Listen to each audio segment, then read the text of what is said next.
Hi friends, welcome back to our channel. ఈరోజు మన ఛానల్లో పాతకాలంలో మసాలాలు ఏం లేకుండా టమాటా రైస్ ఎలా చేస్తారో సింపుల్గా చూసేద్దాము. అందుకోసం ఒక ప్యాన్ పెట్టుకొని కొంచెం ఆయిల్ వేసుకొని ఆవాలు శనగపప్పు వేసుకొని అది ఫ్రై అయ్యాక పచ్చిమిర్చి ఒక 4 అండి, మన కారాన్ని బట్టి మనం వేసుకొని తర్వాత రైస్ని పెట్టి టమోటాలు కూడా వేసుకోవాలి. 1 కప్పు రైస్కి 3 టమోటాలు అలా సన్నగా కట్ చేసుకొని వేసేసుకున్నాను. తర్వాత ఉప్పు పసుపు వేసేసి కొద్దిసేపు మనం ఒక 10 మినిట్స్ వదిలేస్తే అది గుజ్జు గుజ్జుగా వస్తుందండి బాగా.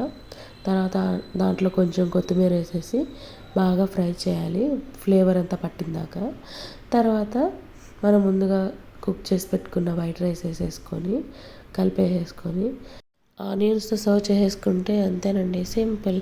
ఎవరైనా ఈజీగా చేసేసుకోవచ్చు.